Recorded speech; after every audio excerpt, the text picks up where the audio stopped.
What up, what up, what up? It's your boy. I'm your host, Draper J, a.k.a. Brother Baldhead, a.k.a. The Mustache Menace, a.k.a. Mr. Brown Sipper. And I'm back like Stephen A. Hairline, here to hit you with another episode of Monday Night Mafia from over here, All About the Bills. And I'm here joined with a special guest, my guy. Once again, Iron Mike. What's going on with you? What's good? Man, nothing much. Hope you're getting through your day, no obstacles, no disruptions. Yeah, it's been pretty good. Yeah, most definitely. Hope everyone had a great Easter. He has risen a resurrection day. Hope the kids got plenty of treats and all that good stuff there. I still ain't got my Easter basket yet. I'm trying to see who's gonna give me an Easter basket. Somebody got one for me. I was dipping in the Easter baskets. Everybody. Hey, now this is kind of off subject. What is your favorite Easter candy? I just asked that. Chocolate rabbits. Whatever kind of chocolate there is. Only thing I'd be mad about is when I get the hollow ones. Like, man, I wanted all chocolate. Oh, yeah. The one where you think it's something in the center, but it's really nothing. Yeah. I'm more preferable to a good Reese's peanut butter cup. Now, yeah. Love me a good Reese's. Now, let's jump and see. We got a few comments in here. Got my guy, Chris Fowler, checking in. What's good? Chris Fowler, he a regular. Appreciate you checking in, my guy.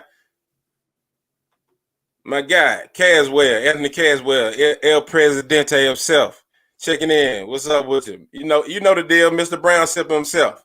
All right, now, right before I had like a whole different little spiel, the host how we're gonna start the show. But as you see at the bottom of the screen, scrolling. Sorry for my podcast listeners, but if you know by now, Sam Darnold has been traded to the Carolina Panthers for this year's fourth round, and the next year second round, and then the sixth, something like that. No, it's this year sixth, next year second and fourth. Am I right or wrong, Mike? Yeah. Okay. This year sixth. All right. Now I'm gonna ask you. When you first heard that, what was your initial reaction? What do you think about the landscape of the AFC East? How it may affect us? You said the last team in the AFC. Listen, they were going to win in this situation regardless. Sam and the team. I really felt like that. They've been making some good moves. They got a good team. So whether he stayed and had to compete, he was going to do good and probably get dealt next year, right? Mm-hmm. But he got dealt. And he got dealt to a decent up-and-coming team with an offensive guy who wants to be known as a QB whisperer, basically in the NFL. So Sam's going to a good spot. The Jets are definitely making some good moves. I ain't trying to hear what no one's saying about. Oh, the bottoms. Yeah, they are the bottom feeders. They are the bottom team. Yeah. I think what's happening in the East, in the AFC East, we're just coming together. Everybody, it's gonna be live like the '90s. Yeah. It's starting to feel like the '90s again. And I know you're hard on my boy LeBron, number 23, but I got to throw this out. I knew that was gonna strike a nerve, but I know it's feeling like the '90s again. My Bills winning, number 23 on the screen, winning championships. You know what I'm saying? It's starting to feel like the '90s. Yeah, I had to go for the jugular on that one. You know what I'm saying? I hit you in the gut with that one. But yeah, it's all good. But now back to the subject at hand. My initial reactions to that is Sam Darnold going to the Carolina Panthers. To me, like you said, it's a win-win situation on either side. Sam Darnold gets a fresh start. Why I think people are so high on him maybe going to Carolina and maybe doing well is because he didn't really get a good fair shake at the New York Jets. Because just think about it. Who was his top receiver? Who was his top weapon? Other than Le'Veon Bell? Yeah. He saw ghosts. Yeah, I forgot all about that. That's not a good look. But we ain't gonna dog a young fella like that. You know what I'm saying? We ain't gonna be that team, those guys that team are doing good with that dog folks. But you know what I'm saying? But I think he's gonna get it. He's hooking back up with Robbie Anderson. He got CMC over there. Yeah. So hey, then like you even alluded to, he's going back over there with Matt Rule or whatnot. He's going over there to Matt Rule, which is a quarterback. He's, like I said, probably a quarterback whisperer, offensive guru or whatnot, whatever you want to call him. So they may end up helping them. But now the Jets, okay, you got a nice haul for them. To me, You got a second round, fourth round, and the sixth round. Okay, that's like even Steven. But now, I guess now they got the iron Zach Wilson. So what is their next step? I mean, they need to. I mean, how many picks do they have in the first round? You know, do they have more than one? Well, Because they're going to need more than one to get a weapon. Do. Yeah, I mean, they're going to have to get one of those top weapons like a Jalen Waddle or Deontay Smith or somebody, Jamar Chase or somebody to help this kid along. They have the second pick and the 23rd pick in the first round. Well, I guess that'll kind of offset. You can make something work. You can do something. You know what I'm saying? You might can put one of those other draft picks together with the 23rd and move up maybe into the late teens and try to grab something if they fall there. But now for the Jets, they need to me, they need to go ahead and try to find this kid somebody to throw to. Because, I mean, if you're just going to leave the cupboard bare and then just think the kid's just going to come about just straight talent, it ain't going to work. You see what happened with Sam Darnold. Oh, they got people, though. They went and got him. Yeah, they got one. They got Corey Davis. Who else they went and got? They had Mims from last year. Yeah, he's a freak. Then they got they already had the Crowder dude. Yeah, he the slot. Now he don't have to be the guy. He was already uncoverable. We couldn't cover him when we were playing him. Yeah, it's like they forgot how to cover the slots in that game. Dude had about 10 catches, 98 yards. And you got a locked-in left tackle for 10 years. You already got him. So maybe now you get you a tackle, a running back, or another tackle, and another wide receiver. Like you said, with that 23rd, or vice versa. Get the receiver first, because when you – I'll talk about that later. I was going to say something, but it'll come up later, so I'm gonna hold off. Okay, we'll hold that one later. Yeah. But like I say, maybe you probably about to even go into this. Just see what happens when you get Josh a premier pass catcher. If you get this young kid, somebody that he knows he can rely on, not saying Corey Davis is a slouch. He's pretty decent. Not them saying Denzel Mims, we don't really know what he's going to turn out to be. But, the trajectory is still going up, what he was projected to do. So, who knows? This might actually be a blessing in disguise on both sides. Yeah. All right. Now, let me take a pause for the calls. You're checking us out. Me and my guy, Iron Mike, over on Facebook. Hit that like button, hit that share button, tell a friend, the hashtag AATB is in. Let's make it trend. All right, if you're checking us out over on Facebook, hit that like button, hit the subscribe button, hit that notification bell to make sure you stay up to date on all about the Bills content. My guy Chris Fowler stepped in and he chimed in on Sam is way better off. Now, I agree with you on that. I really do agree, because, I think that was going to end up ruining the kid's career. Then you got to think about it. Your other classmates, you got Saquon Barkley, you got Josh Allen, Baker Mayfield, Lamar Jackson. They're starting to see so much success that he was almost about to be thrown on the Josh Rosen pile, who I wanted, by the way, instead of Josh Allen. Rosen the chosen. Yo, I'm just going to say, if we would have chose that man, I would not be a Bills fan. You were high or you were low on Rosen? I was never high on Josh Rosen. People kept talking about him. I was like, if y'all don't get that frail mess out of here, no. Me, I was bought in. They had me. They had me hook, line, and sinker. You know what I'm saying? They had me. I had bought into it. You know what I'm saying? They had me. I'm glad I'm not a GM, because I would have made a mistake that I would have made a mistake. Hey, you know what I'm saying? Sometimes knowing you make a mistake is admitting it. I mean, his career ain't over. You know what I'm saying? But it was just like, so I was iffy between Josh and Lamar, right? And you know me, I wanted Lamar for a little while. But when Josh, all it took for me, when he uncorked that 80-yard, I didn't care about accuracy. I didn't care about nothing else. You can't teach arm strength. Nope. We'll get something around that. He'll get accurate. I just felt it, and like I watched him compete. So if you get that type of competitiveness, you know what? We're going too far. We're gonna get on that later already. So you know what? Do your thing. Do your thing. Hey, like you was on a good spiel. Now don't stop when it's getting good. Hey, you had me drawn in. I'm listening. You know what I'm saying? There's certain people like I grew up watching, like that I knew just had heart. Like the kind of heart where if you talk bad about him, if you said anything bad about him, you was gonna get blistered the next night. The Jordan, the Kobe, you know, and people that weren't even that good, but you just knew they were gonna give it their all the next time they faced you. You know, I was watching Josh and I'm like, he's a dog and dogs work. So if they say, oh, he can't, he's 60% this or 59, he's the worst QB, laughing at him. I got laughed at when I was younger. I was scrawny, right? And I worked. And so I know people who work. And I was like, man, he'll work. And we got the coaches to work with him. So that's the guy because he could throw at 80 and they can't. Yeah, and then like I said, I was hard on Brian Dable when he first came in. They were like he came from Alabama. I was so hard on Dable because it was like midway through the 2019 season. I was kind of like, you know what, Dable, I don't know. You might be kind of iffy as an OC. Then I saw like the progression. I was like, okay, I'll call it a wash. The first year to the second year, he made a step.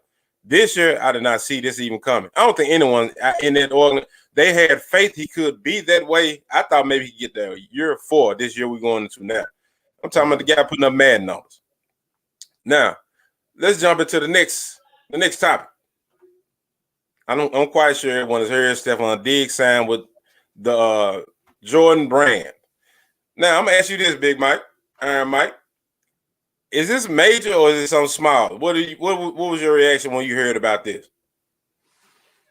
Man, I feel like these athletes need to start branching and creating their own thing. How long are they going to do the Jordan brand? Yeah. I'm a Jordan guy, but come on, man. Y'all make your name, make your legacy. But I guess everybody ain't entrepreneurs when it comes to that.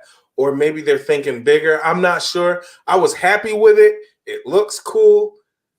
But after DeAndre Hopkins caught that ball and he had them Jordan gloves on, man, I wasn't feeling nothing Jordan in football. Yeah. That day there, I spot that we watched the game, and I think I just walked clean out of the place. We normally kind of shake it up, win, lose, or draw. We'll stand around, talk a little bit. That game there, I just left. I know people looking around like, damn, what Drake bet? Man, I was in the car halfway down the street. Because that one hurt. It was so bad, like it didn't have to hurt for me, like. But I ran my mouth on Facebook. I ran my mouth in that little bit of time. I was like, yeah, fuck, we did it, da-da-da-da-da. And I had to, and mad people commented quick on that one, like, yeah, and I had to delete it. You deleted the whole post. Yeah, I played myself, man. But so many people saw it already. I'm like, man, God, dog, why? Why us? Yeah, I thought the same thing. But back to the subject at hand. When Stefon Diggs signed with Jordan Brand, you know what? I'm gonna build this storyline up for you. I'm gonna build it like this. All right, it's big, it's major. Just think about it. That's what happens when you play in big games. I was on national TV, especially you have players with big personalities. The quarterbacks never really are the ones that really get those shoe deals. They get, once they get the MVP Super Bowl and they start, getting those things, they get a lot of commercials, a lot of endorsement deals. Like from everywhere. If anything, there'll be a cat. Yeah. You normally your good skill guys who are on top of their game, they get those contracts. So now I'm gonna ask you this: who was the last Bill player to have a shoe deal? Bruce. Can you remember?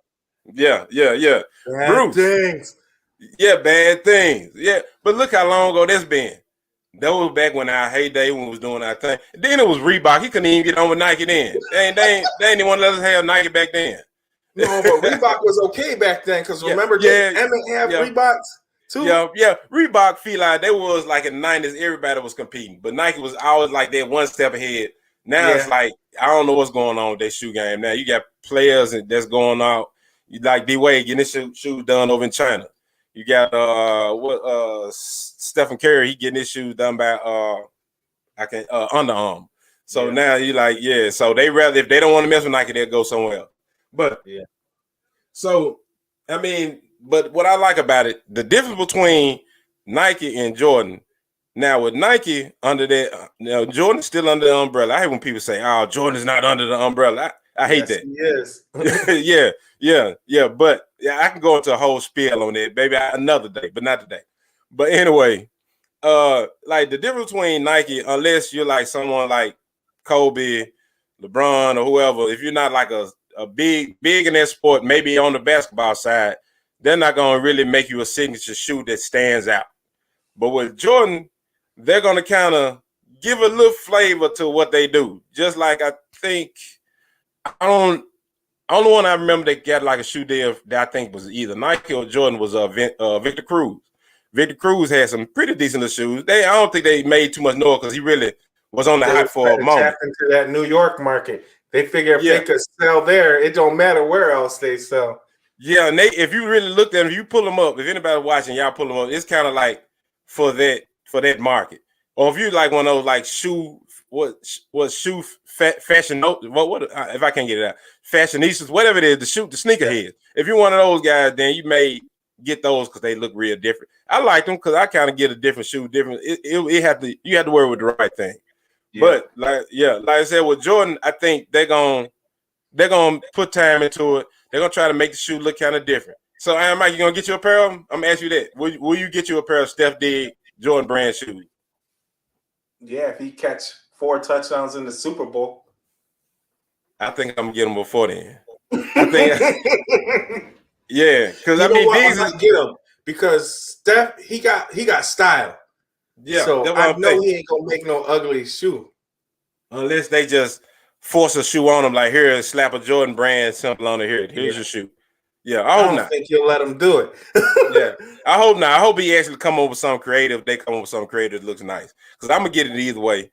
Now the next shoe after that, whatever it look like, I might not get it if it don't look right. But the first one, I think I might purchase. But right quick, take a pause for the cause. If you're checking me and my guy Iron Mike out on Facebook, appreciate you. Hit that like button. Tell a friend to tell a friend. Matter of fact, share. And tell a friend to tell a friend the hashtag all about the bills is in. If you're checking me out over on Facebook, check me and my boy Mike out on Facebook. Hit that like button, hit that notification bell so you can stay up to date on all things all about the bills. All right, now let's jump into this next subject, this next topic. It was like some small news that really went on during the week or whatnot. So Terrell Adams, Markel Lee, or Jamil Douglas. I'll give you my reaction first. Okay. So when I heard Terrell Adams, I never knew he had 125 tackles last year, 49 assists, and that was like a career year for him. That's the only thing that worries me about him. Was that because of is it a career season or are you turning out to be the linebacker you're supposed to be? Which either way, I think we got him for the price that we got him for. Is peanuts. Push comes shove, count body. Markel Lee, Jamil Douglas. I really just don't know too much about those two guys. All I know, I feel like they just come in and fill in a role, maybe possibly create some competition somewhere. Jamil Douglas, who knows what he can come in to be. I thought maybe like just count body or just somebody maybe like for depth, but we thought Darrell Williams was that last year. So who knows now? Bean likes to go out there and kind of pick those guys. Maybe they're on their contract year. They balled out. Maybe they get paid, and maybe we can slide in and get them for a different price, or maybe like a first rounder that had injury issues in and out of the lineup. Just slide in, throw them a contract. Hey, if you perform, we'll pay you. So now I'm throwing to you, Mike. What was your first reaction when you heard about these three guys here signing? Terrell Adams, Markel Lee, and Jamil Douglas. Well, coming off that Bobby Hart signing, I was nervous. Yeah, Bobby Hart. Yeah. I looked at a little of his stuff. I was like, yeah. Here's the thing. But go ahead, Mike. When it come to trusting in Bean, I trust in Bean. Like he's not gonna bring no slug. Like there was something he saw even in Bobby Hart where he was like, if he's in our system, stuff like that don't happen. Now with Terrell Adams, I was looking at a lot of Houston's game. man, they were getting gashed on the run. Yeah. But it wasn't his fault. This man, I was looking at what career year or not, that man could play linebacker, Terrell Adams. So he was his hand placement. If Tremaine's a better linebacker than this guy by far because he's physically freakier than this dude. Yeah, he's a freak of an athlete. But this dude is more technical and comes downhill harder than Tremaine. Yeah. Tremaine is going to notice some of these things and really want to step his game up in camp. I promise you, because this man puts his hands on the lineman and tries to shed. Yeah. He's late. Yeah. I noticed he was a little bit late diagnosing, but when he diagnosed, downhill, straight downhill. There was he was mic'd up against Cincinnati on a play, and they had the hit, and it just was pow. And so I went back looking at a lot of his. There was a lot of pows going out. Oh, whoa, okay, we got something here. He bringing his pants with him. Yep. So I looked at both of these guys. They're both about the same, 6'2", 238. You know, so he wants them to be faster. Like that's part of him changing the depth. So the depth part of the line got to get more athletic too. You know, when Milano, so say Milano's playing his butt off and he's injury prone. What are you gonna do when he goes out? You got to get you a guy. You know, you can't just we're 0-6 without Milano and settle. We can't settle for that stat. You know. Yeah. We got to have guys that'll push them to the point where you go out, you gonna have to fight to get back on. I don't care what you did. You know, these guys bring that dog, that speed. No matter what, they try hard. These are try hard guys right here. And Markel Lee, I'm not sure about his tape because I saw some college stuff, and he was a leader all the way up until then. You know, until he got to the NFL. So he has some intangibles that I like, and I know he's quick. But that's all I know. So I can't really go there. In the Jamil Douglas, I literally didn't look too much at it. I just trusted in being. He was on the practice squad with the Patriots when they went to the Super Bowl. You know, their coach was Dante Scarnecchia. So you know he's getting coached up because whatever they want to say about Tom Brady and Bill Belichick, go look at the years Dante Scarnecchia retired. Bill went and asked for him back, and he didn't lose. They had Brady. They had Bill. Yeah. When Dante went down, that old line started letting people touch Brady up. And so Bill was like, okay, hold up. We got to go get this man back. Yeah. Let me rethink this. All right, let's jump into the comments. Chris Fowler got a question. All right, what do you guys think about our run defense and where can we get better? All right, let me jump in there first. Our run defense, I already know what we need to get better in the middle, in like D tackle. I mean, because maybe this might be a product of not having Star. Maybe it might not be. And then, a few games last year, even though in 2019, we had Star, we were getting gashed on it, Gashed. Let's think about the Philly game. Miles Sanders and who's the other running back? They still running. You know what I'm saying?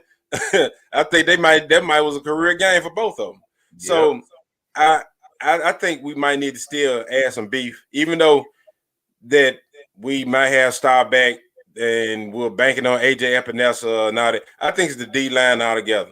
I think once you put the right pieces in place, or at least get another interchangeable piece with Star, just in case if he's not pulling his weight, like you said, competition creates diamonds. If you can find somebody else that you can throw in there to keep pressure on him to make him want to bring his A game, then maybe we can start seeing what we can get out of Ed Oliver. Yeah. Because I was kind of looking at a little footage on Ed Oliver. I was looking at what game? I was looking at the whole season. I looked at the first half like a couple weeks ago, and like the last half 2 or 3 nights ago. I was looking at Ed Oliver on some plays. To me, it was like, I I know. Okay, you know you out there, you playing ball. You may get tired. You can't give it all on you every play. But this just like I mean, then I thought about we got a rotation. Isn't that what the reason for the rotation is? So maybe it might be not like the guy can't do it. Maybe it's maybe effort or mental block. Maybe that might be the issue. And then like and then add to that what might help our run defense is probably say you got a guy like Tremaine Edmonds. He gonna have to stop coming up with those sidearm tackles and all that stuff. He got to come up and start hitting. He got to come up and start hitting. I mean, I'm being honest. He got to come up and start hitting.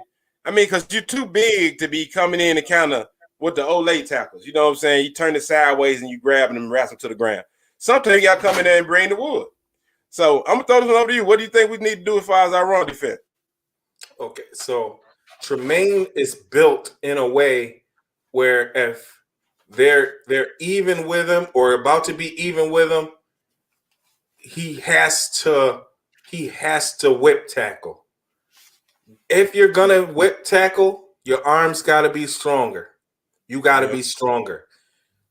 He's never gonna be that always meet him in the hole and thud. He's just built at a range but just get strong, get some stronger arms. So when you do, those guys are coming down every single time, right? Because you're asking them that same thing that inhibits him a little bit in the as far as being a Ray Lewis type linebacker is what makes him dangerous in the passing game. Those arms is 6'5". You ain't just throwing over no 5'11" linebacker that you normally get. You got to take your time and read that middle now. So but speed will help. Milano is one of the best diagnosers of plays that I've seen, but he's slow. He's not super slow, but a little bit more speed. Them gaps don't stay open for long, and our linemen was getting pushed around, so if you ain't already in them, they're by you. You know what I'm saying? So like I felt like we play a lot of chase. And speaking of that, when we had Star, we never stopped the run. The team stopped running.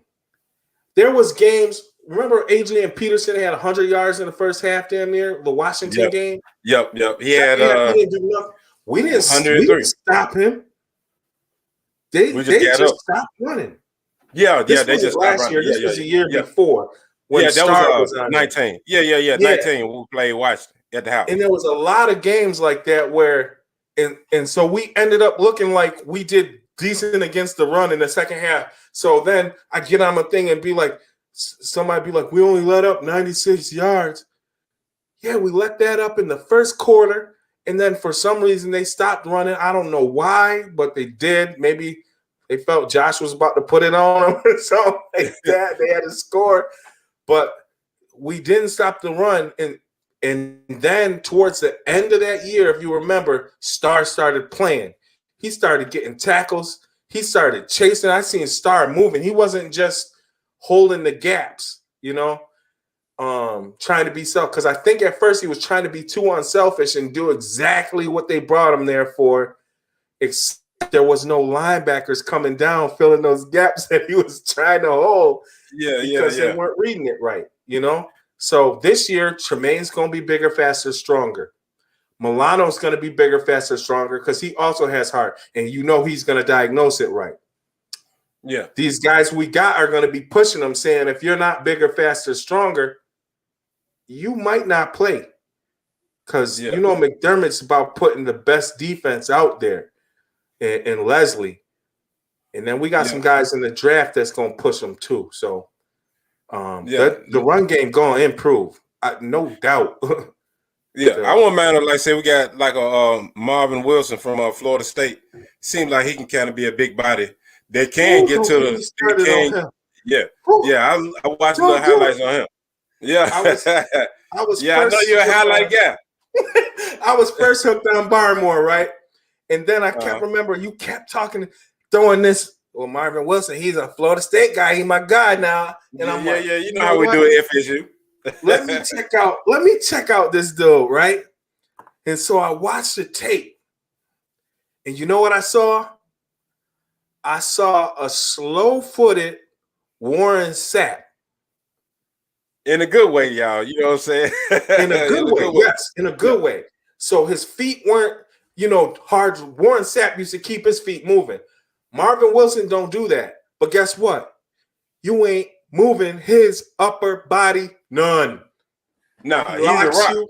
He's moving you to this way or that way. Whatever he decides, that's where you going. So as long as he decides right, we'll be fine if we get somebody like him. This draft is so loaded, man. I can't even. I'm just getting too dang excited. Yeah, we gearing up. We getting towards that. We getting close and close and close to that segment of the show. Now, right quick before we jump into the mock draft, I'm gonna ask you this: do you still think we need to, like, with Jamel Douglas coming in? Of course, there could be a death move, but like I alluded to earlier, so we thought was Darrell Williams. So, do you think we still need to grab some competition for that whichever guard position? I think it was gonna be right guard. Feliciano's on the left side, right? Yep. Yeah. So, do you think we need to still grab some competition somewhere, free agent or drafting, who those one or two guys may be? Yeah, we definitely need to get that competition flowing. People who show themselves. Yeah. What I do love about Cody, he has showed me heart. And remember how big I am on heart. He showed me the heart. Brandon Bean and them have been pretty absent at that. He was injured. We ain't judging him that hard off of his injuries. So now he's not. Yeah. The decision is made. You're not playing tackle. Get into that guard spot and move men. I believe he can do it. I believe that's all he needed was to be told exactly what to do now and get out there and do it. But that being said, bring in the competition. Make the man move if he don't want to move. Yeah. If the, so who you think we mountains should get made from the bottom? Who would you like us to bring in? Like, I say even FA free agency. Who you think? Who would you like for us to bring in? Like, create. Like, say we go through the draft, we may not draft offensive guard. Maybe we may even draft one later. And if somebody's still sitting out there, who would you want that guy to be that probably could come in and push him for that position? Nah, I don't want to bring in no free agent and press him. You think he might not be able to stand the test? Nah, I'm not saying that. It's just if they take that spot, you gotta pay. You gotta pay a right guard next year. Yeah, I mean, but the same year you gotta pay Josh. Yeah, but see, you're right. You're right. But I was more or less thinking like 1 year prove it. But like you say, the money should be back there next year. But I don't know how big it's gonna jump. Is it gonna set the players to where know that too.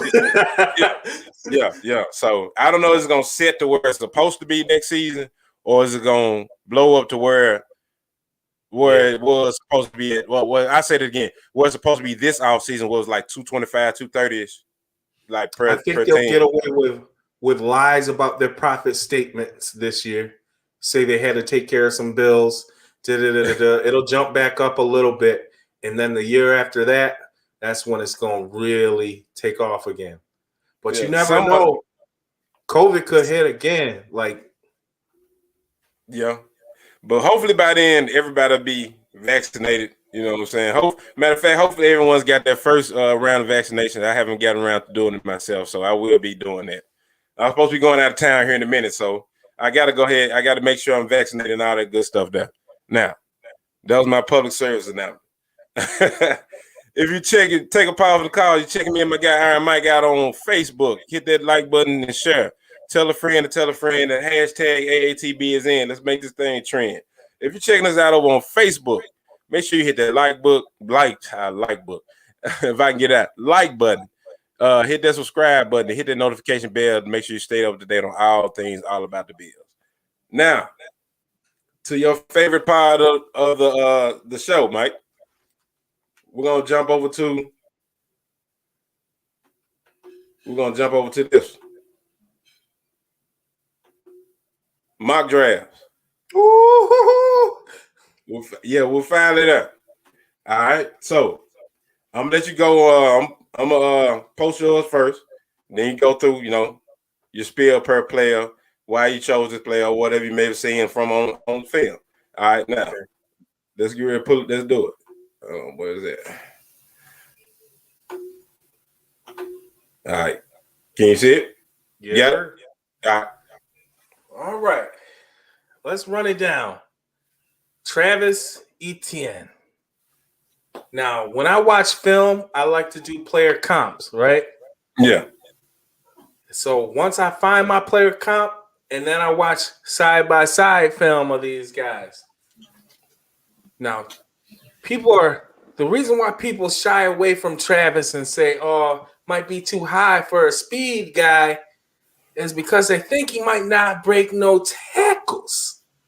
But the man got contact balance, and his NFL comp is Alvin Kamara. Same size, same everything. For real. And they both got juice, right? So when you going that high, you're like, well, can he catch it out of the field? You can teach it. He needs to learn a little more of the route tree. I'll give him that. But for what we going to use him for, Josh needs a dump down that's not Cole Beasley. Yeah. You can dump that down and take it to the house with ETN. Yeah. If there's a gap, if our O-line is fixed and there is holes in that O-line, you don't need to be the biggest guy to hit it. You just need to be able to wiggle off that first dude, and he has enough power to do that. But once he wiggles off that first dude, guess what? He's gone. That's what I need. I already got the other guys. I don't need Zach Moss and the dude from Alabama. Why? It's redundant. If I'm going first round running back, I got to get a guy I don't have. What's somebody with speed? Yeah, I need that speed. We got burnt by the speed. We got to change the profile, okay? So let's get off ETN because he definitely changes the dynamic of our backfield. We needed a corner, right? And Asante Samuel was there, so I went best player available. Because when you're playing, So as you see right here, allowed a 46 built-in Buffalo graphics. Dave, Jay Will. Shout out to Built-in Buffalo for the graphics. So allowed a 46.2 passer rating and coverage last season. Remember what I told you Levi Wallace's was? 80%. Man, come on, man. Levi was getting picked on over there. Yeah, he was. So if you're going to pick on somebody because you ain't going to pick on Trey, pick on somebody who going to pick on your back. His daddy picked on you. He going to pick on your back. He going to jump. So he got that pedigree. Oh, yeah. He watched the tape. He going to take a couple back. You ain't going to pick on him all game. He got a little Marcus Peters in him. You pick on me once, I mess around, jump a bad route, come over here again. Pretty soon they're going to have to end up throwing that Trey. Next one. That's how we get down to Florida State. But, I just get off my soapbox, my Florida State soapbox for a second. Go ahead. I feel you, because my whole family from Polk County. I was real. So, next pick, they gave us a third-round pick in these mock drafts. So I'm going to go ahead and use it. And I seen Tyler Shelvin sitting there, right? Yeah. Tyler Shelvin's a big boy. Last game he played, wasn't that a national championship game? Yeah. I'm pretty sure. So Marvin Wilson wasn't there. Tyler Shelvin was higher than Marvin Wilson last year. He's 6'something", 330. If he just stands in the paint, he's a problem. You know what I'm saying? So I was like, I can't pass him up. We got running game problems. We need a big man. Sometimes Star gonna need a break. And Ife and Ed don't play the run as well as the big guys. They just don't. Ife will tell you himself. Or Efe, he'll tell you himself, man. I don't like when they knock me out the hole like that. He's a he more plays the when he steps inside, he's kind of like that what is the three technique that he's that third and long after Tyler Shelvin and them done did their work and held them to 2nd and 10 because they couldn't get a yard running. Now you bring in Efe, and now the quarterback got to throw it, and he can't. Yeah. Trey Hill inside, Georgia, big, 330, guard, competition. He might not be what we need, but guess what? He played center. He played guard. He played tackle. He was in a championship game. He is ready. You think so? He might be that gem. Yes. Okay. So I turned on some tape and I saw for the All American. I mean what's the bowl they play? Senior Bowl. East West. The East West game. He wasn't in the Reese's Senior Bowl. He was in the East West Trine game. No, he was in the Senior Bowl, I think.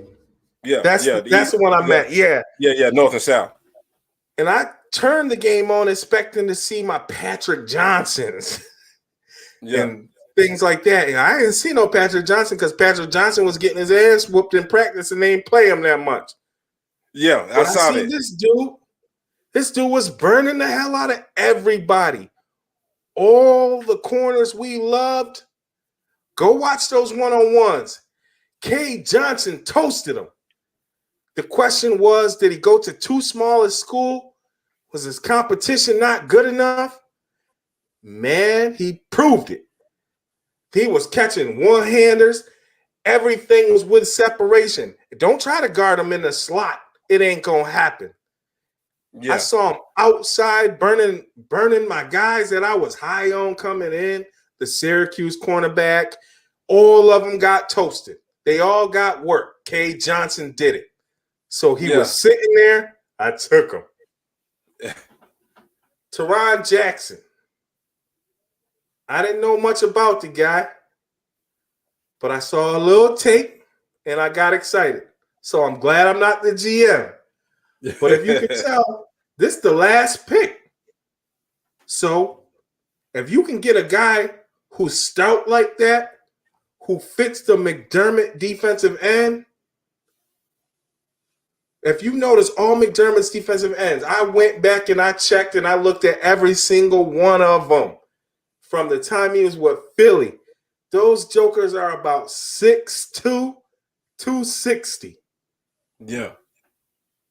Some of them get sacked, some of them don't, but they push the pocket.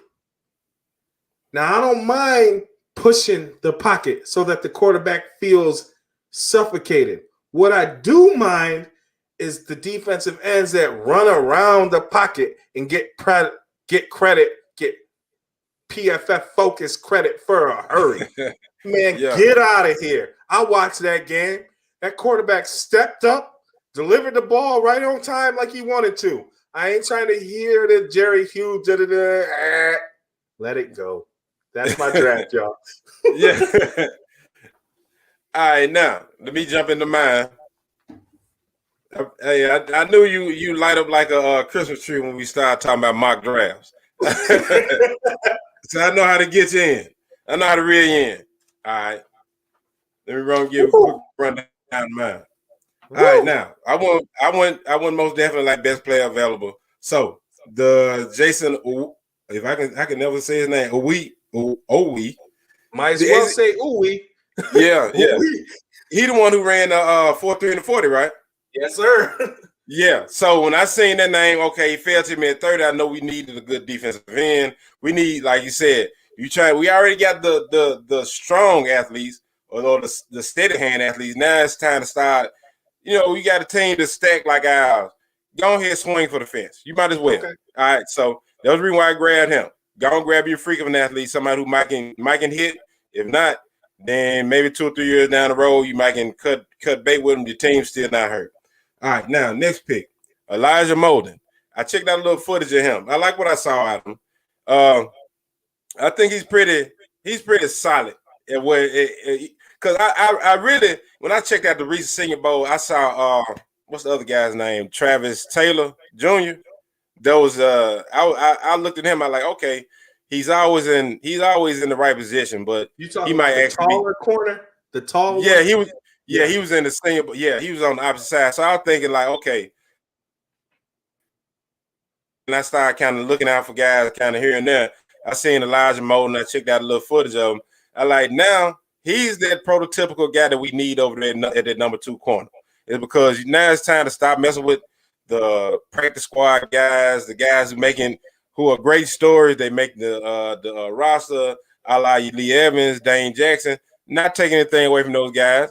I mean, you could bring in Elijah Molden and Leah beat him and Dane out. You know what I'm saying? Then we back to square one again. So, hey, that doesn't mean anything. But I really will feel more comfortable if we get somebody at least second, no later than the 3rd round, that type of potential or that type of projected player to just kind of give some I feel comfortable with that I can kind of push for as that second corner that might actually be worth something. All right, now moving on to my next one, Andre Cisco.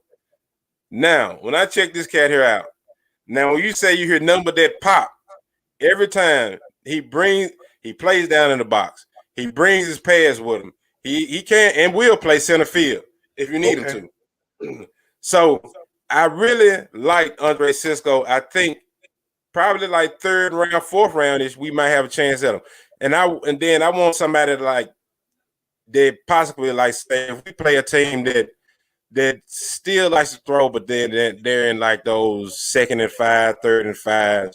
And then you might not be able to kind of figure out what you want to do, but so you just throw a nickel out there. Yeah, so you throw the nickel out there, and he could be like that slot guy. You know what I'm saying? If push come to shove, if they run it, he like an extra linebacker. If need be, he can't step back in coverage. He just won't be lost. And then we need somebody with an attitude out there. We got the two. We got Hyde and Poirier back there. Don't get me wrong; they are one of the best 2 tandem safety duos in the league.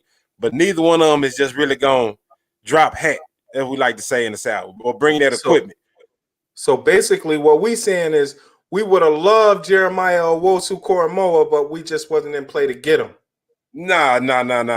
Yeah, by the time I even got to 30, he was gone. So I had to go ahead I like, okay, I can't look at him. So that's when I came back and grabbed Owe.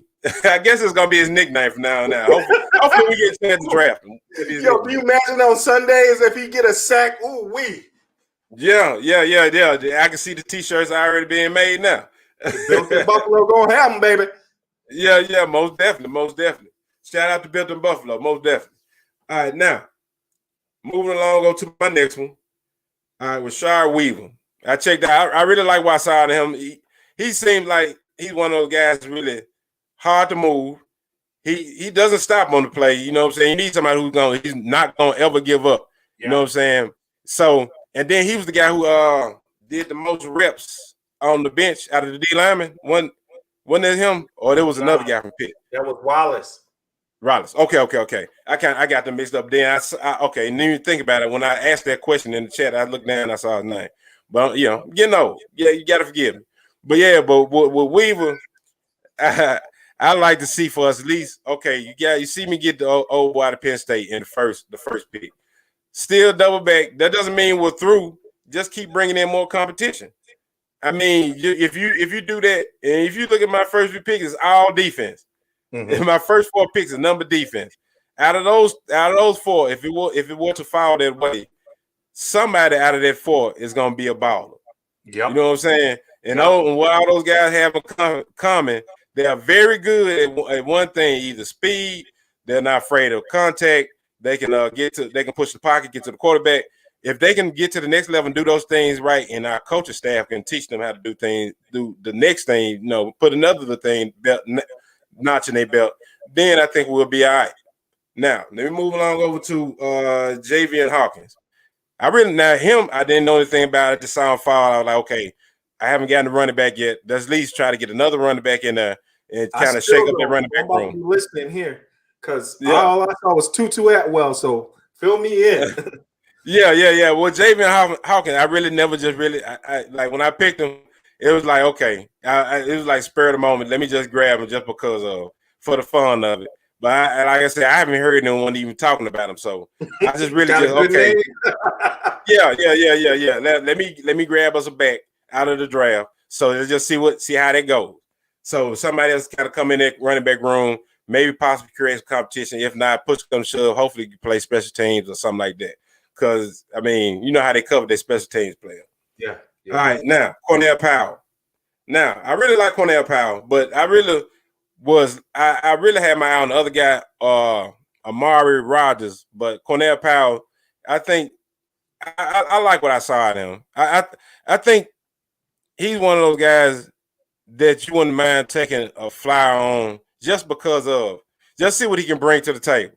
But if he doesn't work out, it's not like we're hurting the receiver. I mean, if he's not as good as Duke Williams, he's not going to even get on the field, so he might even be cut. So I mean, we still got Duke, Isaiah Hodgins, and then Gabe Davis. That's like the bottom part of our receiving core. And then you even throw in Isaiah McKenzie. So with Cornell, I was like, okay, let's throw in some more competition. If he can beat out any one of these guys, just hypothetically speaking. Yeah, for real. Yeah, if he can beat out any one of these guys and get on the roster, then he deserves to be there. Yeah. All right, now, and the last guy, offensive tackle, of course, didn't get a lineman, University of Buffalo. I thought I'd get some kudos from the Buffalo fan base just because I drafted the guy from Buffalo. Yo, you cheating right now, bro. I had to cheat. You know what I'm saying? I was like, damn, I didn't get Jared Patterson. I'm just going to at least try to get somebody. Hey, I'm being real. You know what I'm saying? Yep. Seventh round pick, you get but that's a strategy, though, because if it's a 7th round pick and it's the last pick and you're looking for value, then you're going to bring somebody who brings money to the team because he may be cut. University of Buffalo going to bring a little bit of fans to the stands. You know what I'm saying? Yeah. So there's the money. At least the preseason. On my last pick, it didn't show. It was cut off a little bit, and I forgot about it. Was this tackle out of Cal, a tackle center guy, another 6'6", 330 dude, Jake Curhan? Yeah. I don't know much about him. On straight potential. Yeah. Jake, he was 6'6", 330. I said, you know what? This is the last pick. Grab him. Yeah. Might as well, huh? Another center tackle guard guy. Yeah. And you know how they value that versatile type player. So, yeah, I mean, you need somebody who can play all 3 positions. If somebody gets hurt, hopefully they're not just a stopgap, just to hold the position while they go get some tape on their hand that somebody can actually play or something like that. Or, if anything major happens to the line, then you throw them in. You got to hold your breath every time Josh steps back to pass the ball. All right, now, we've been going on for 55 minutes strong here. Let me take a pause for the calls. If you're checking me and my guy Iron Mike, Kingmesports himself. If you're checking us out over on Facebook, hit that like button, hit that share button, tell a friend the hashtag AATB is in. Let's make this thing trend. If you're checking us out over on Facebook, make sure you hit that like button, hit that subscribe button, and hit that notification bell to stay up to date on all things all about the Bills. My guy, King, hey, Rich, checking in. Hey, he tripping off us. Hey, no, that's what we're here for. Hey, for our football insight, and we try to be entertaining as well along the way. Whether we're trying to be or you just laugh at us, period. Hey, as long as you have a good time. Now let's jump over to I'll let you. I'll start this one off. Since we're on mock drafts and all that good stuff there. DLine, the DLine prospects. Let me start off. We're gonna do 3 D linemen and 3 DBs. You know what I'm saying? So that's how we're gonna do it. I'll start off, then I'll let you take the next 2. All right, so let me thumb through my notes. All right, now let me make sure I get everything set up. All right, now my first one I really like. Now I've been big on him for the longest. I've been kind of singing his praise. Y'all might even hear me saying in the chat on the shows or whatnot. Is Carlos Boogie Basham. I really like him out of Wake Forest. And it's crazy because he's out of Wake Forest, and I've never known Wake Forest to really just have athletes. But, hey, I'm from Florida State, so yeah, I'm kind of biased like that. So that might be my bias as a Florida State coming out. But I seen that he was a smart player, had a real mean streak, and he was quick.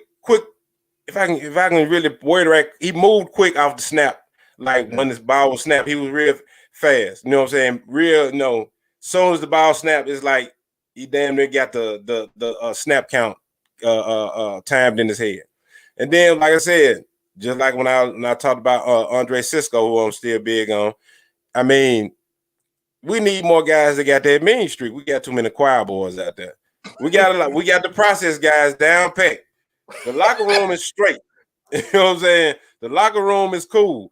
We got enough choir boys out there. Now we need somebody that's got that edge. You know what I'm saying? Bring the freaks. Yeah. Somebody who has that edge. Somebody, if when you play us, hey, you gotta bring your A game. You know what I'm saying? You're gonna feel like you've been in a 12-round battle. A 12-round bout. You know what I'm saying? So that's why I really liked Carlos Boogie Basham, because he seemed like he has that nastiness about him. All right, I'm throw it over to you. Who are your D-line? Who are your D-line prospect? I already said. So I already said who we talked about earlier. Was it Wilson and Shelvin? Mm-hmm. The Oklahoma guy Harrison, Ronnie Harrison. I like him. He needs to bend a little bit more, but he's like a refined Jason Uwe. Yeah. He ain't bringing the 4.3, but he got you at about 4.5, and he's 6'4", and he has a technique. I'm not sure if Jason Owe has a technique, and this isn't saying he don't have it. It's just saying from the tape that I saw, he never got tested to the point that he was so fast.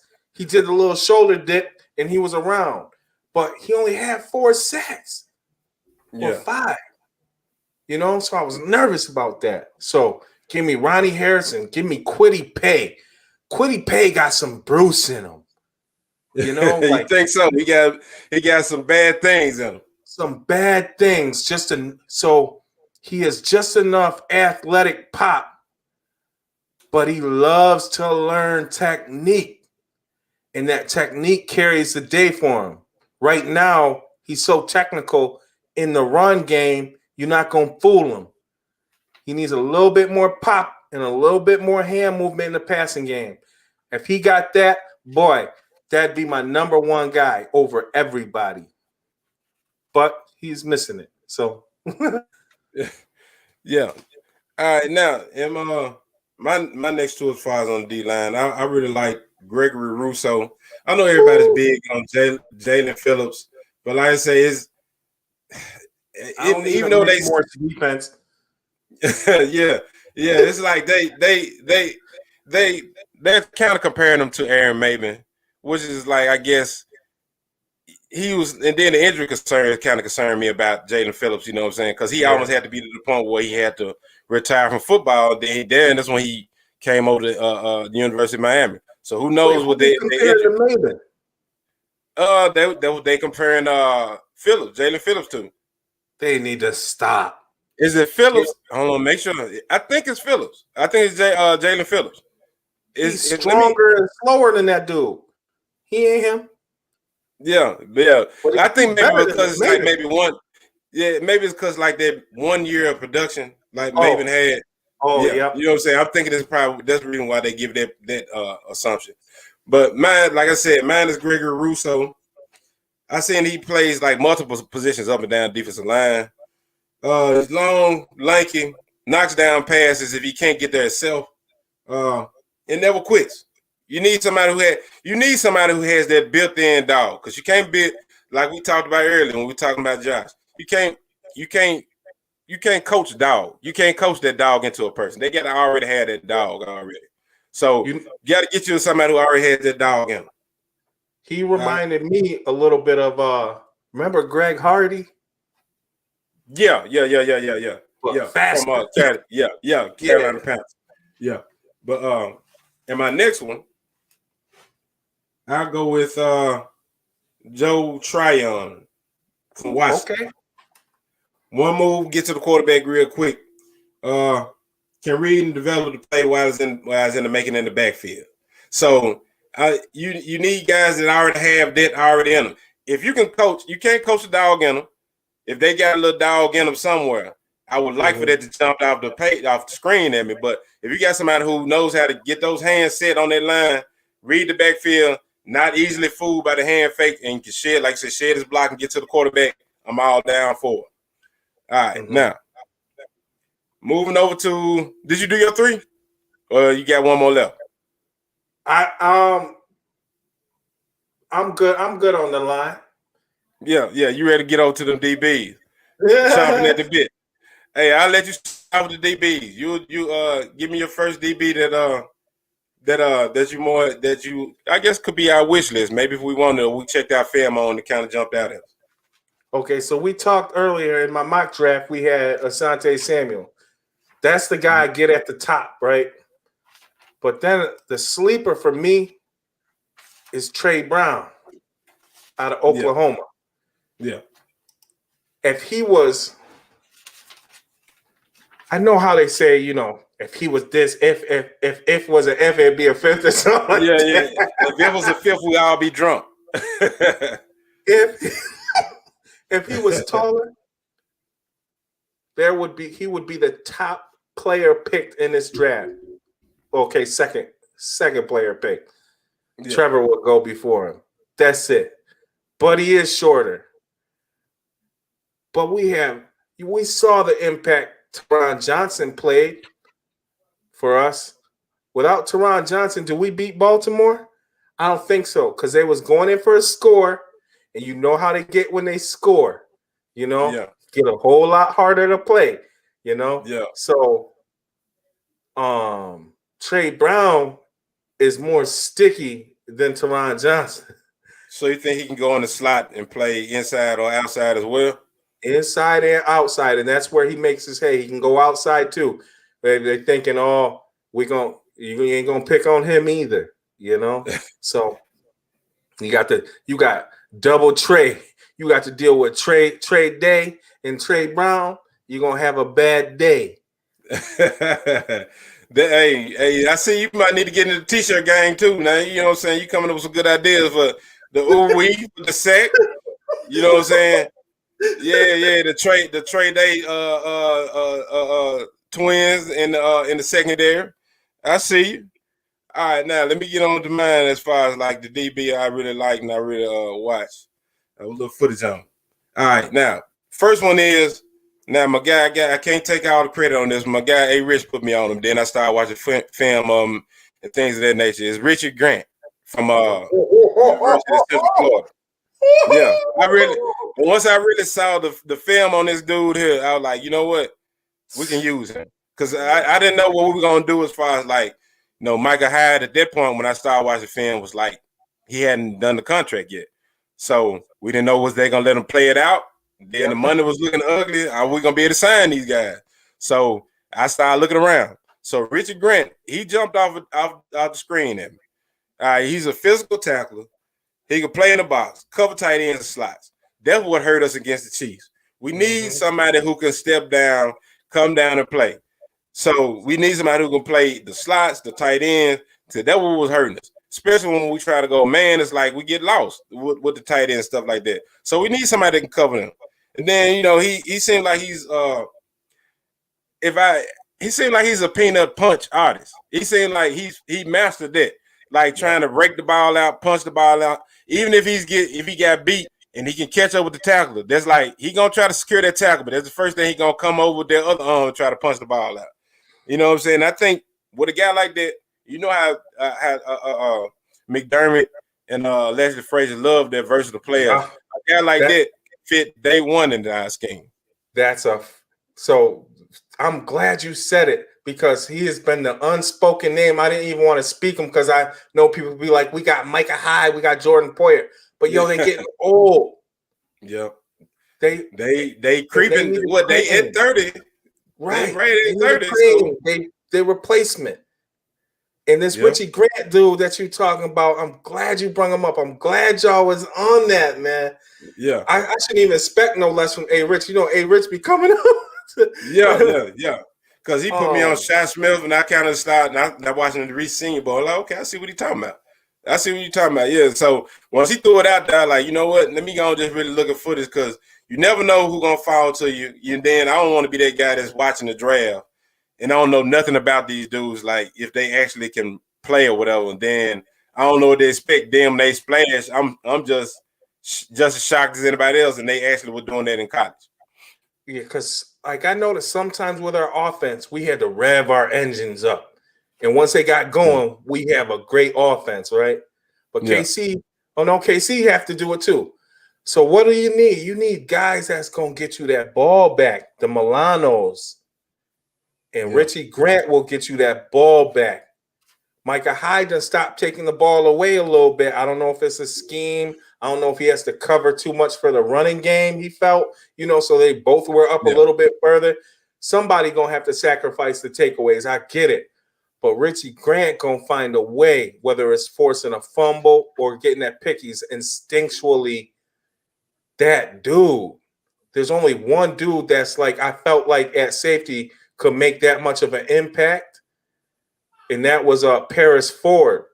But Paris Ford is light in the ass. Richie Grant ain't.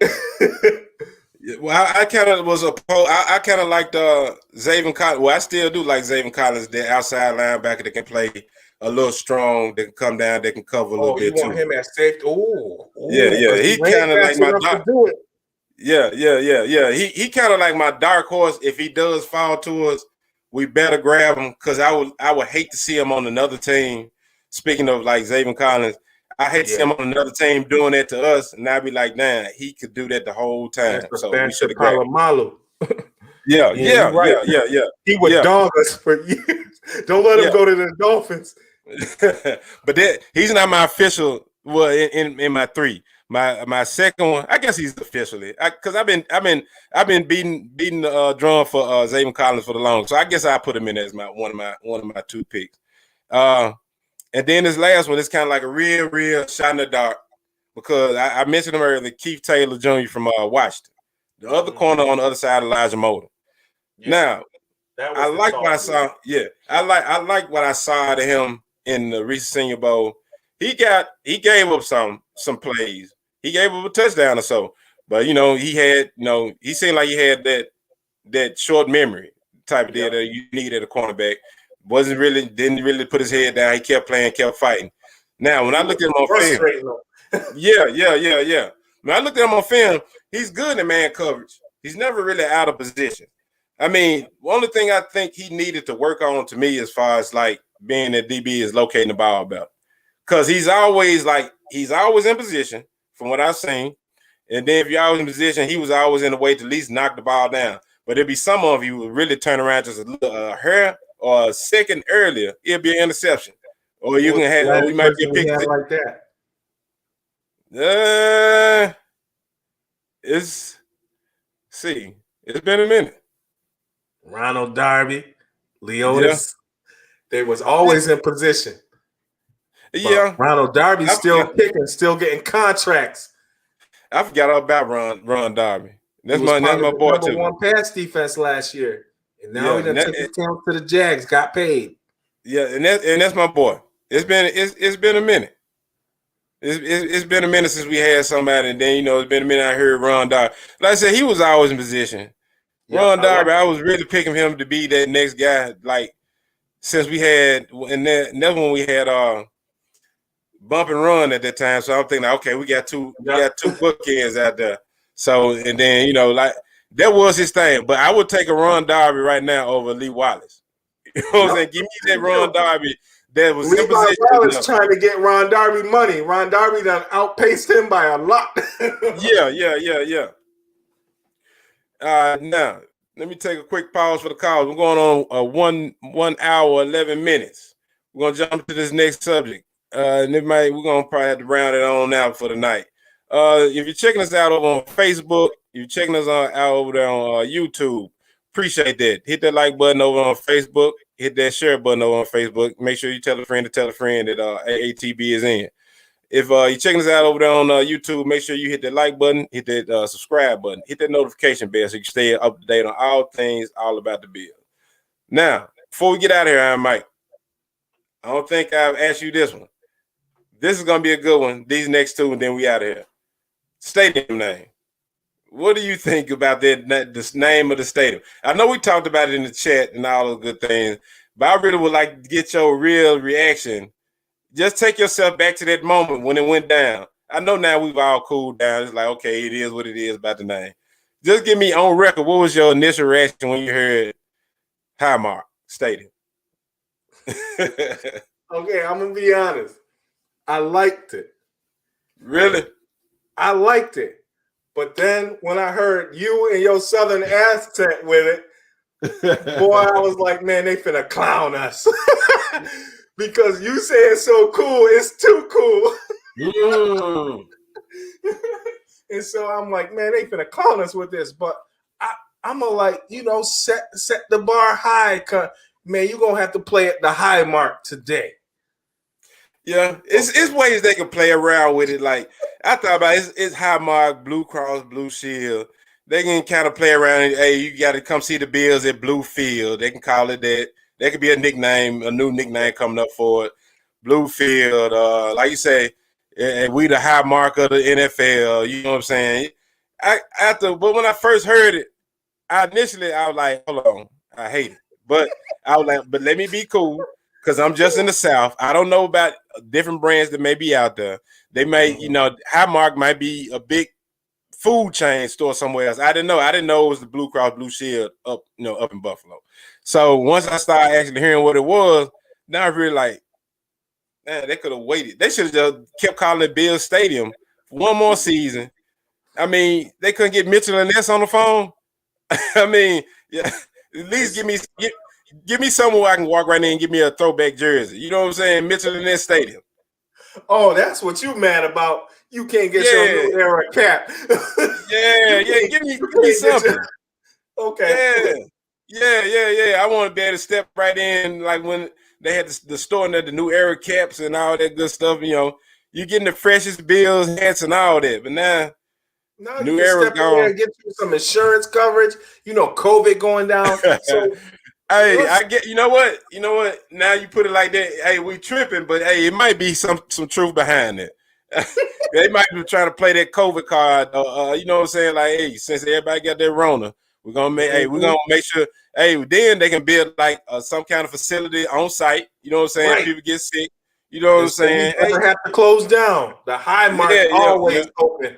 Yeah. Somebody gets sick here, we can take them right over there and treat them, no matter whatever. As long as they don't go out there some kind of way, cut a limb off, we got them. You know what I'm saying? Home field advantage is real. Yeah. Real. We'll patch you right back up and we'll send you back out there to cheer for the team.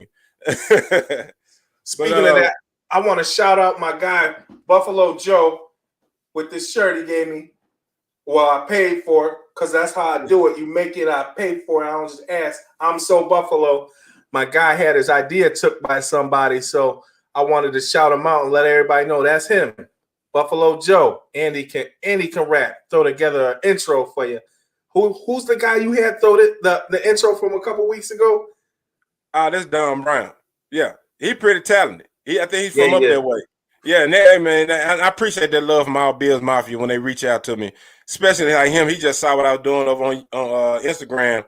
He just reached out to me and just sent me one of his brand new songs. Like, hey, use it for whatever. I really do appreciate that. So after that, I just kept the lines of communication open. I heard that We the Mafia song.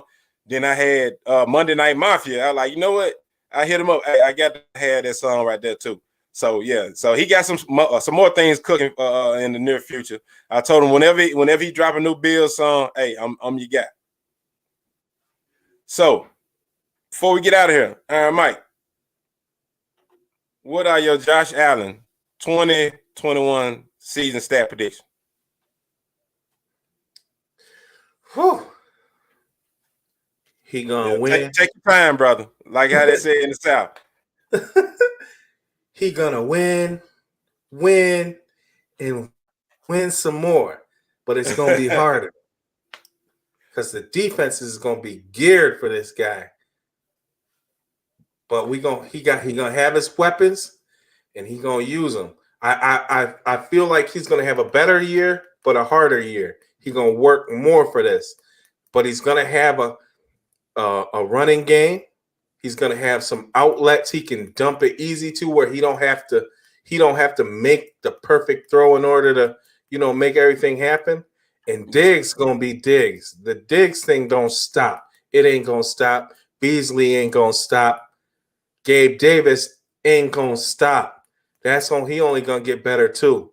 And you know what? I peeped out Gabe Davis too, and it seemed like what I seen from him, he might can, after you're sitting behind Emmanuel Sanders, Mike could possibly step into that number 2 role. You know what I'm saying?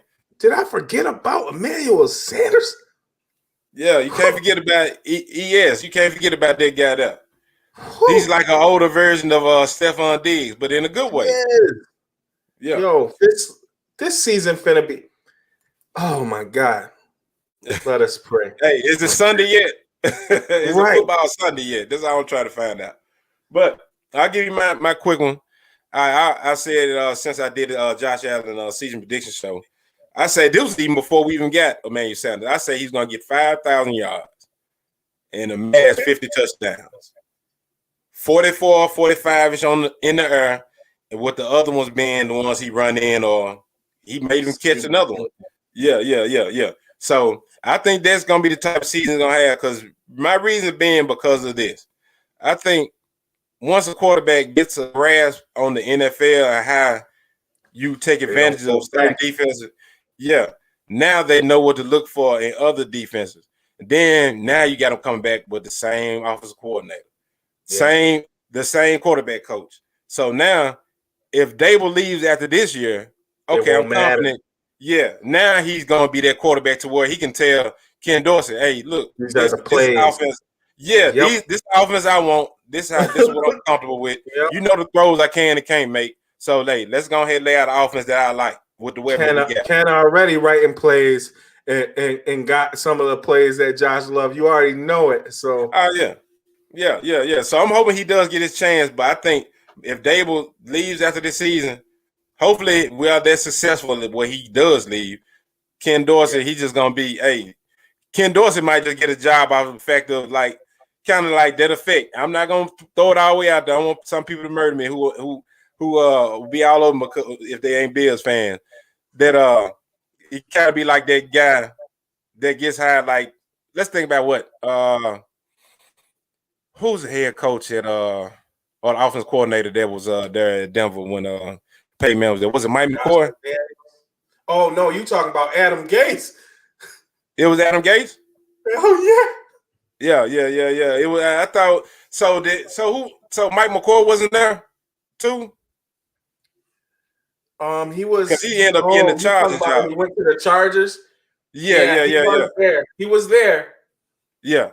So I think I don't want to just throw my hopes too high. I think Josh, once Dable leaves, he's gonna be that guy to help other guys get hired because of how good he is on the field and how well he is to adapt to other playbooks or really having him drop his whole scheme. You know what I'm saying? Yeah. So before we get out of here, get people fired after 2 years at their new spot, man. Yeah, we ain't got no job. These plays don't work. Yeah. Like, damn, when the next Josh Allen gonna come out? But all right, before we get out of here, hey, let the people know where they can find you. All right, it's King Me Sports Talk. It's going to be jumping off live, so get in the group. Talk it up with us, and that's all sports. We do all sports. King Me Sports Network. I have the page. You can find me on Twitter, King Me Sports. I have 2 Twitters, Iron Mike and King Me Sports. Either one of them, but it's King Me Sports, baby. Most definitely. If you're checking me out, you want to check out any more of my content, just go to aatb.buzzsprout.com. You can check out all my content from the podcast. It has links to my social media platforms. You even have a link to my YouTube channel. So I'm all over. And then it also has an interface. You can listen to the podcast from right there as well. So We out of here like last year. Peace. Go Bills.